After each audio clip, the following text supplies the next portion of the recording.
네, 공부 얘기를 할 거예요. 벌써 재미없어 이러실 분들 혹시 계실까요? 아니에요.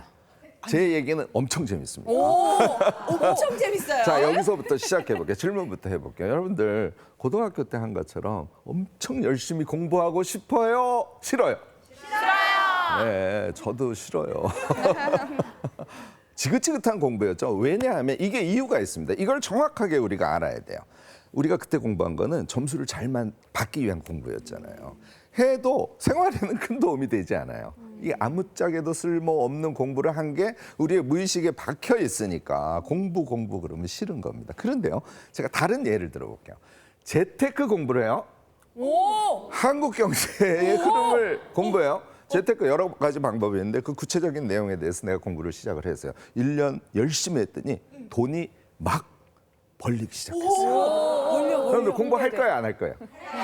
네, 그런 공부 얘기를 우리가 오늘 해보자 하는 얘기입니다. 맞습니다. 자, 공부라는 것은요, 원래 이렇게 우리의 삶에 도움이 되는 그 능력을 키워가는 것이 공부의 과정입니다. 그래서 오늘 아침마당에서 그동안 여러분들 막 인지에 대한 공부, 의사 선생님들 나와서 막 여러 가지 했지 않습니까? 이렇게 공부하면 머리가 뱅뱅 돌아가면서 치매 예방도 된다. 이런 얘기 계속했죠. 중년의 공부 오늘 저랑 같이 재밌게 얘기하면서 우리가 기억력도 좋아지고 그다음에 돈도 잘 벌고 이렇게 한번 해보자고요. 자, 그런데 무슨 공부를 해야 할지 이것부터 조금 막막하죠. 이따가 정확하게 가르쳐 드립니다. 그다음에 공부를 어떻게 해야 되는지 이것도 잘 모르실 수 있어요. 오늘 이 이야기를 할 겁니다. 제가요, 먼저 제 친구 얘기부터 해보도록 하겠습니다.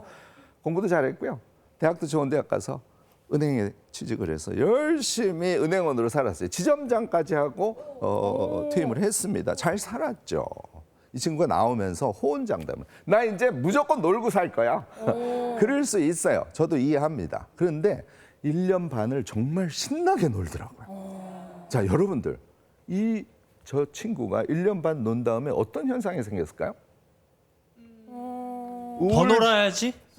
그럴 것 같죠? 네네. 우울증에 빠졌어요. 진짜? 노는데? 이런 사람 정말 많습니다. 왜냐하면요, 놀면서 자기를 돌아보게 되니까 내가 너무 희생적으로만 살아서 열심히 일하고 가족을 위해서 돈만 벌었어. 내가 원하는 삶은 아니었어.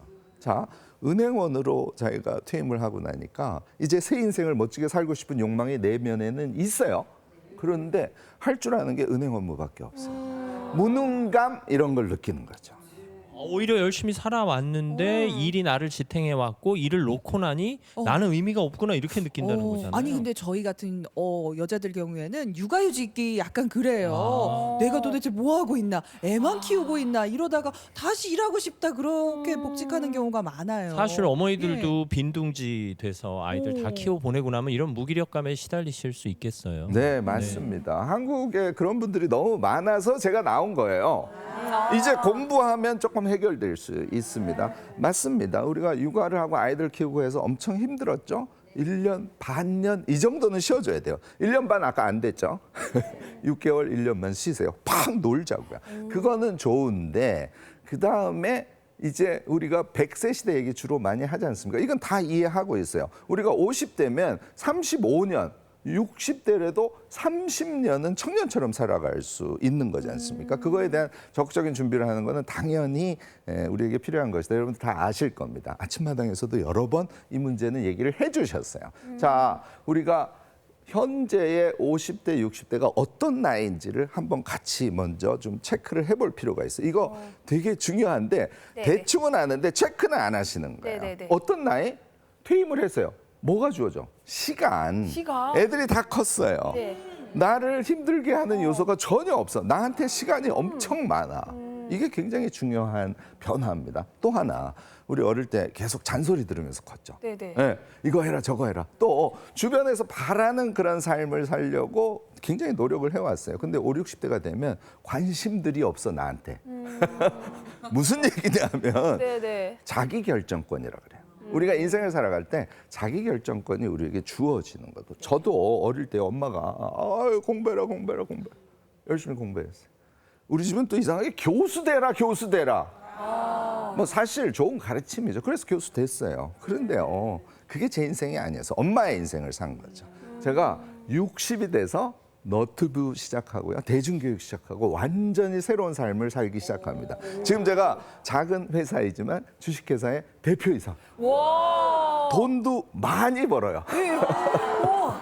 여러분들 저처럼 다시 생각을 바꾸고 공부하기 좋은 나이, 이 공부를 통해서 나의 새로운 멋진 인생을 개척해 가겠다. 이렇게 생각하시기 바랍니다. 네, 가장 중요한 건 내가 하고 싶은 걸 할 수 있다. 뭐 이런 그러네요. 얘기네요. 맞아. 아니 근데 궁금한 게 있는데요. 이제 책을 딱 폈을 때 이게 막 갑자기 졸리거나 공부하기 싫어하는 사람들이 있을 수 있잖아요. 제 얘기는 아니고요. 네. 그런 분들은 어떻게 해야 되죠? 네, 우리 오나미 선생님 이야기는 아니라는 네, 걸 제 제가 얘기는 너무 아니에요. 잘 알아요. 네. 축구 열심히 하잖아요. 이런 사람들은 공부를 엄청 열심히 합니다. 자, 무슨 얘기를 하고 싶은 거냐면 사실 책 보고 공부하는 게 체질이 안 맞는 사람 당연히 많죠. 당연히 많아요. 한국 국민의 뭐 적어도 7, 80%는 그러리라고 생각하는데 이거는 생각을 조금 바꿀 필요가 있습니다. 우리가 공부 그러면 이게 이제 용어는 좀 어렵지만 내용은 쉬워요. 인지학습이라는 게 있고 책 보고 공부하는 거죠. 그다음에 경험학습이라는 게 있어요. 이 경험학습이 엄청 중요한 공부라는 걸 알게 되면 우리가 책 보는 거 지겨워 이렇게만 생각하고 나는 공부 안 할 거야 이런 생각을 하실 필요가 없는 거죠. 제가 공부라는 개념을 다시 한번 체크해 볼게요. 우리 공부 한자 지금 보시면 한자 나올 거예요. 장인 공자에다가 지아비 부자를 써요. 무슨 얘기냐면 공부는 열심히 책 보고 공부하는 것이 아니라 장인은 뭐예요? 몸에 익은 그런 뭐랄까 기술이 기가 막힌 이런 사람들을 우리가 장인이라고 그러잖아요. 그러니까 공부라는 것은 그것을 해서 그 주제 또는 그 행위를 위한 공부를 하는 것이니까 그걸 내가 너무너무 잘할 수 있는 상태가 되는 거 이걸 공부라 그래요. 또 하나 내가 그 공부를 했으면 다른 사람에게 말로 설명할 수 있어야 돼. 네네네. 이게 공부예요. 아. 그러니까 우리가 책을 보는 것도 공부지만 네네. 일상의 삶 살아가면서 경험하는 거 이게 모두 공부라는 거죠. 아, 요리하는 거, 옷 공부라는 만드는 한자가 거. 좀 낯설게 느껴지네요. 그러네. 네, 근데 설명을 듣고 나니까 네. 한자 공부도 해야 되겠다는 생각이 드네요. 네, 네. 하면 무지하게 좋죠. 의미를 더 알 수 있으니까. 공부라는 한자는 꼭 기억하시고 공부의 의미가 뭔지도 꼭 기억하세요. 자, 제 얘기대로 이렇게 하면 요리하는 거, 옷 만드는 거, SNS 하는 거 여러분들 집수리 가끔 하죠, 인테리어. 네네. 이런 능력을 갖추는 거. 이게 다 공부야. 아. 공부할 거 다양하다. 그러니까. 예. 아니 그러면은 제가 지금 하고 있는 축구나 운동도 그럼 공부인 거예요? 무지무지 공부죠. 꾸준히 공부하고 있었어. 우리 오나미 선생님이 네. 킥이 달라지셨어요. 그거는 자기를 돌아보고 어디에 포인트를 줄지 이런 걸 메모하시면서 계속 익히셨을 거예요. 그 과정이 공부예요. 이게 무지하게 중요합니다. 그래서 알아봐 주시는 분이 있다. 네. 와 너무 감사하다. 사실요 이렇게 우리가 직접 익힌 기술들 있지 않습니까? 이런 것이 정말 중요한 공부라는 거 일단 공부의 이미지를 바꿔놓으세요. 그러면 아까 제가 처음에 시작할 때 여러분들 공부할 거예요? 아니에요? 그러니까 아니요 그랬잖아요. 네. 그런데 이제는 공부할 거예요? 아니에요? 그러면 할래요. 이렇게 답하실 거예요. 자, 그럼 뭘 공부해야 되는 자, 거예요? 그것으로 지금 들어가 보도록 하겠습니다. 네, 우리가 무엇을 공부해야 되는지는 한마디로 이거예요. 나의 인생의 목표가 뭔지, 나의 꿈이 뭔지 이걸 알면 공부의 주제가 딱 나옵니다. 제가 인생 지도 그리기라는 방법을 오늘 한 가지 소개를 하려고요. 인생 지도를 그려요. 어떻게 그려요? 자, 여기 화면 보시면 금방 아실 수 있는데요. 가운데에다가 자기 인생의 목표를 써보세요. 잘 모르겠으면 대충 우선 쓰세요. 네네. 그다음에 영역을 이렇게 나누세요. 우리가 일상을 살아가는 것은 이런 거겠죠. 뭐 일의 세계가 있을 거고 가족 무지하게 중요하죠. 인간관계 있을 수 있고 또 저는 향유라는 걸 엄청 중시해요. 놀고 쉬고 하는 거죠. 그다음에 우리 성장을 위해서 자기 개발해야겠죠. 이렇게 영역을 쭉 나누고 각각의 영역에 대해서 내가 제일 바라는 것이 무엇인지라는 거를 써보시는 거예요. 예를 쓰면 내가 인생의 목표가 뭔지를 조금씩 가깝게 우리가 찾을 수 있습니다. 자, 저기 써 있는 거 보면요. 자산 10억 만들기가 자기 인생의 목표래. 너무 좋아. 생각만 해도 너무 좋아. 근데 목표가 너무 어마어마해서. 네. 꿈은 크게 가지셔야 돼요. 크게. 그다음에 그 밑에 보시면 자기가 자기 성장을 하기 위해서 주식 투자해 보기를 써놓으셨잖아요. 네네. 그러면 답이 나오죠. 이분은 이 인생 지도를 그리면서 자기의 공부의 주제를 잡은 거예요. 뭐 경제 공부하고 주식 공부하고. 되셨죠? 이렇게 찾는 거예요. 제가 한 가지 더 방법을 알려드릴게요. 버킷리스트를 쓰는 겁니다. 버킷리스트를 근데 이거 좀 주의하셔야 되는데 한국에 좀 버킷리스트가 장난스럽게 들어와서 그냥 재미로 쓱쓱 써요. 이거 안 되고요. 일주일 정도 시간 잡고 하루에 20분씩 해서 자주 고치면서 정말 내가 마음속으로 하고 싶은 것이 무엇인지 요거를 시간을 충분히 갖고 한번 작성을 해보시기 바랍니다. 버킷리스트의 원래 의미는 죽기 전에 꼭 하고 싶은 맞습니다. 일이라고 해야 되는 거죠. 그러니까 이게 얼마나 진지한 작업이에요. 요거 한번 해보시면 오늘 제가 70대 어르신의 버킷리스트를 한번 가져와 봤는데요. 네. 제가 한번 보여드리도록 하겠습니다. 자 70대 네, 아버님의 버킷리스트입니다. 첫 번째, 세계 여행 가기. 가족들에게 매일 사랑한다고 말하기. 정기적으로 봉사활동하기. 내 이름으로 책 출간하기. 방송 출연하기. 누군가의 멘토 되기. 춤 배우기. 헬리콥터 타보기. 명작 영화 100편 보기. 너무 어떤 건 멋있어. 쉬워 보이고 어떤 건 저게 될까 싶은 것도 있고 그러네요. 그러니까요. 누군가의 멘토 되기 참 어려운 일인데요. 근데 저렇게 딱 명시적으로 정의를 해놓으면요, 우리 죽기 전에 하게 됩니다. 그걸 향해서 노력을 하는 과정 자체가 행복이니까요. 자, 여기에서 우리가 눈에 딱 띄는 게 세계 여행 가기. 이거 눈에 딱 띄네요. 네, 맞아요. 우리 오쌤 뭐 공부하실 것 같아요? 일단 세계 여행을 가려면요, 그 나라에 대해서 좀 미리 공부를 하고요. 그리고 또 의사소통이 되려면 언어를 이렇게 공부해야 되지 않을까요? 아유, 언어 공부 이제 시작해서 언제 여행 그래, 가요? 어떡하냐고 그러면. 근데 네. 요즘에 앱이 잘 나와가지고 네. 그걸 가지고 수시로 하면요, 여행하면서 간단한 언어를 쓰는 것 정도는 할 수 있어요. 요새 유럽 여행, 스페인 여행, 남미 여행 많이 가고 그래서 요새 스페니쉬 이 공부하시는 분들이 되게 많습니다. 가능합니다. 자, 우리가 여행을 하기 위해서 이제 지식이 많아야 되니까 그러면 책도 물론 도움이 되죠. 다큐멘터리 보시고요. 너튜브 보시고 요새 공부하기가 얼마나 좋습니까? 맞아요. 이런 것들을 하면 여러분들이 인생 공부, 어른이 돼서 하는 공부를 잘 하실 수 있어요.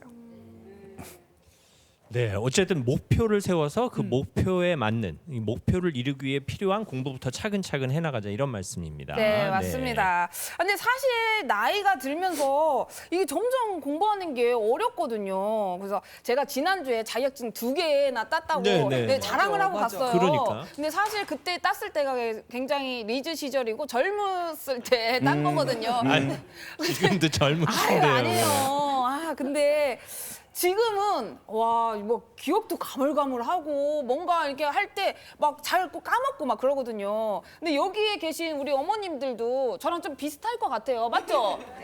네, 맞아요. 그럼 어른 공부하는 방법 좀 알려주세요. 네, 이제 자기가 어떤 공부를 해야 될지는 알았지 않습니까? 제가 기록하기 전공이라 그랬죠. 메모를 이용해서 우리가 공부를 쉽게 하는 방법을 지금부터 말씀을 드리겠습니다. 잘 들어야겠다. 이렇게 생각하시면 돼요. 우리가 책을 봤어. 오늘 제 강의를 들었어요. 여러분들 뭐 하신다고?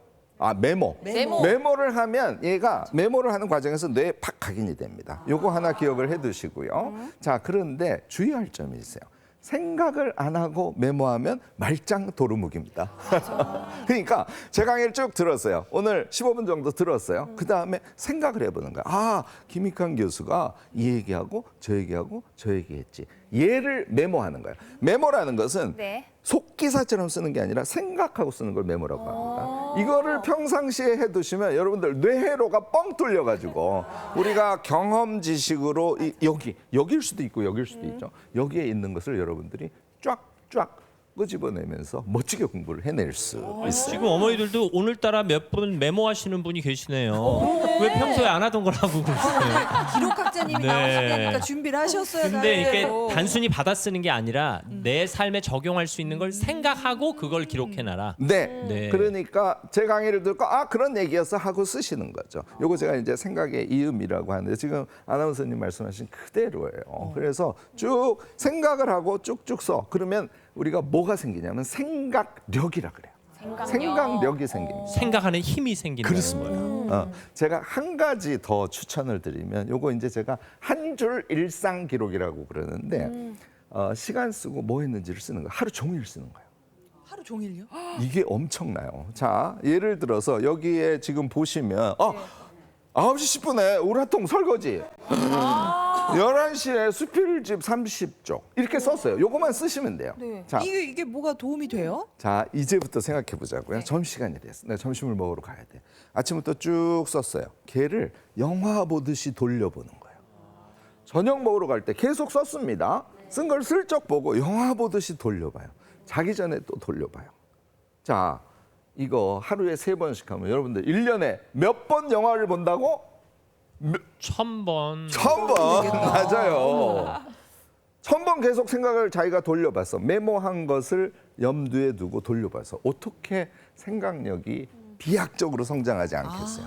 얘가 되면 뇌회로가 뚝 하고 뚫리기 때문에 우리가 나이가 들어서 깜빡깜빡해서 공부를 잘 못할 거야. 이 생각 없어져요. 공부 잘 할 수 있다고 생각하게 됩니다. 제가 오늘 공부를 무엇을 할지 또 공부를 어떻게 해야 될지에 대한 포인트를 여러분들께 가르쳐 드렸습니다. 자, 이제 조금 마무리 차원에서 정리를 해보면 그래서 100세 시대니까 우리가 무조건 공부해야 돼요. 이건 필수입니다. 거기에다가 공부를 할 때 그냥 막 하면 안 되죠. 무엇을 공부할지 자기 인생의 방향을 고려해서 무엇을 공부할지를 정했어요. 거기다 제가 메모 공부법이라고 생각을 하면서 공부해서 우리의 뇌로를 뚫어줘서 우리가 똘똘한 사람이 될 수 있는 길을 가르쳐 드렸어요. 지금부터 공부 두려워하지 마시고요. 나다운 삶의 미래를 개척하기 위해서 여러분들 공부에 대해서 생각 바꾸시고 열심히 공부하는 삶 한번 살아가면 좋겠습니다. 네, 감사합니다. 고맙습니다. 이게 뭐 공부라고 해서 영어 공부, 수학 공부가 아니라 내 네. 생각을 기록하고 일상을 정리해 놓으면 내 경험이 오. 그대로 재산으로 남는다는 그래요. 거잖아요. 생각력도 길려지고. 네, 오나미 씨는 축구 그런 날이 있겠네요. 축구. 네. 운동. 자, 시청자 질문 또 들어와 있습니다. 네. 제 2의 인생을 위해 공부를 해야 하는 건 알겠는데 책만 보면 집중이 안 됩니다. 어떻게 공부해야 될까요? 네, 제가 한 게 아니에요. 이것도 이거 오나미 씨 얘기는 아닙니다. 네. 아니라는 거 제가 확실히 알아요. 네. 자, 요거는 2가지 딱 이유가 있어요. 일단 책이 익숙치가 않은 거예요. 그래서 이게 완독의 경험이라고 제가 얘기하는데 도서관에 꼭 가세요. 도서관에 가셔서 자기가 보고 싶은 책을 한 10권 꺼내놔요. 그중에 제일 쉬운 거, 초등학생도 읽을 수 있는 거, 걔를 무조건 고르는 겁니다. 그렇게 해서 쭉 한 권을 끝까지 읽는, 요거 완독의 경험이라고 하는데 요걸 하면 익숙해지거든요. 그래서 이 문제를 1번 푸는 거고요. 2번째는 재미가 없어서 그래요. 책이 원래 엄청 재밌는 거예요. 그런데 고등학교 때 습성 때문에 책은 아주 재미없는 거 이렇게 돼 있어요. 보시고 정말 재미있는 책을 골라서 읽기 시작하면 그러면 책 읽는 습관이 달라져요. 중년에 공부를 하려면 사실은 이 문제를 지금 질문하신 분처럼 꼭 풀고 가셔야 됩니다. 전 가끔 동화책 봐요. 근데 그 동화책이 요즘은 우리 어렸을 때랑 완전히 달라서 재밌어요. 그래요. 네, 느낌도 네. 달라요. 시작해 보세요. 네, 오늘 멋진 강연, 멋진 조언 감사합니다, 감사합니다. 교수님. 네, 대한민국 1호 기록학자 김익환 교수님의 강연이었습니다.